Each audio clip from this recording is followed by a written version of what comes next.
During week 32 of pregnancy, I have had to make some pretty big decisions in regards to my mental health. So this week's bump date is a raw, real conversation on that side of pregnancy, but we're also going to be celebrating the milestones that baby has met during this week and a classic bump date at the end. So if this sounds interesting to you, stay tuned, give it a big thumbs up because it really does support my channel. Don't forget to hit subscribe and tap that bell to get notified for all of our uploads every Monday and Thursday. And let's get into this week's bump date. If this is our first time meeting, thank you so much for clicking on today's video. My name is Beck and I am a mum to 3, expecting our 4th and final baby.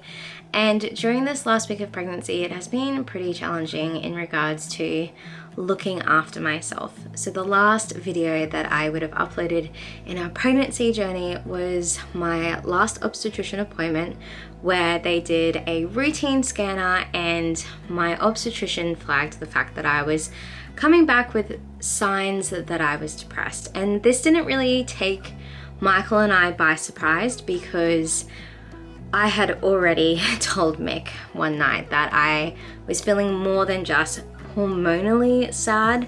I was starting to get that cloud and I was feeling rather dark about it and heavy about it. And then hearing it did one of two things. It confirmed the fact that I am in touch with my body and my emotions, which is great, but it also makes me feel kind of overwhelmed in the fact that it's true. I guess you could feel sad and someone could turn around and say, no, you're actually doing fine, it's just you're feeling sad. But being depressed is definitely different. For me personally, anyway, during this last week, it has just really hit me hard, like super hard. And we've had to make some pretty big decisions as a family about how we can look after my mental health, how I can be the best mum that I can be, the best wife that I can be, and how I can just be in a good place moving forward, because the last thing I need is to be depressed going into a delivery room. So thankfully, we do have 6-ish weeks before baby comes, which means we have 6 weeks to create a plan to help me get into a better mental state. If you have watched last week's video, my obstetrician gave me the option if I wanted to chat to a prenatal counselor that I could. I don't think I'm at the point where I need to, because I know which aspect of my life is causing me to feel really overwhelmed and helpless, and that's the decisions that we've had to make is in regards to how can I protect myself from that. So Mick and I have a plan, and my doctor's been able to speak into it, and we have gotten the green light to do everything we can to look after me in that situation, which is really good. And it gives me hope, and I know that once that's all taken care of, then I feel like I can start actually focusing on me and the pregnancy and baby's health and my own kids. Even though I've had to make those big choices, I'm hopeful that we have made the right choices and that moving forward things are going to look a bit more brighter. It is genuinely hard to be pregnant during a pandemic, and I thought that my pregnancy with Phineas would be the one and only pregnancy during a pandemic, and it was a different sort of pandemic pregnancy, because in Australia we were going into lockdowns and it wasn't really rampantly spreading here in Queensland.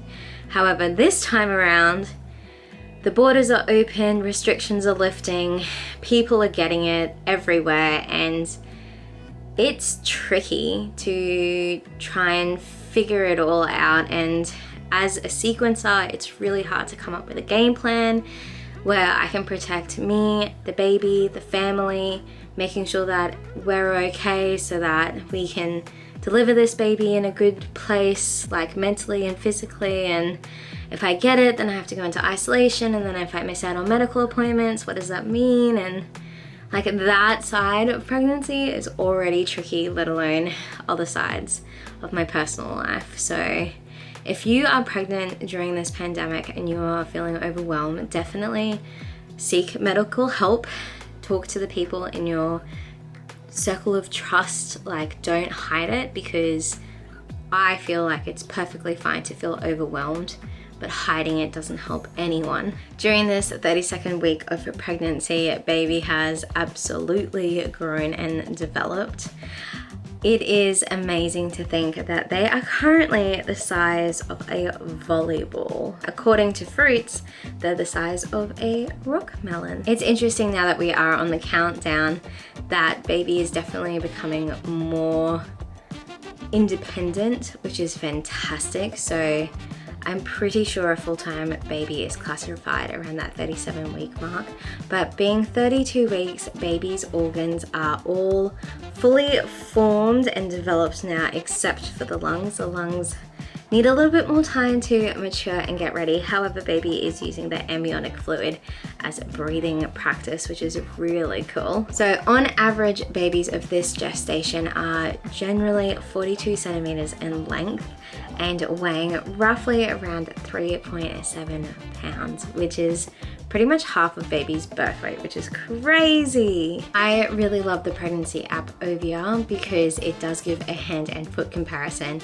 of how baby is tracking at the moment versus when they come earth side, and it is amazing to see the growth that has occurred, even reflecting on the size of baby's hand and foot in that first trimester. It was so teeny tiny, and now it is a legitimate size that you could fully have wrapped around your little finger when they come outside. So this is the size of baby's hand and foot right now. I have definitely found on a physical level that baby has dropped. I can feel squishiness at the top of my stomach, and from our last appointment, baby was head down, so I'm really hoping and praying that that is still what's happening.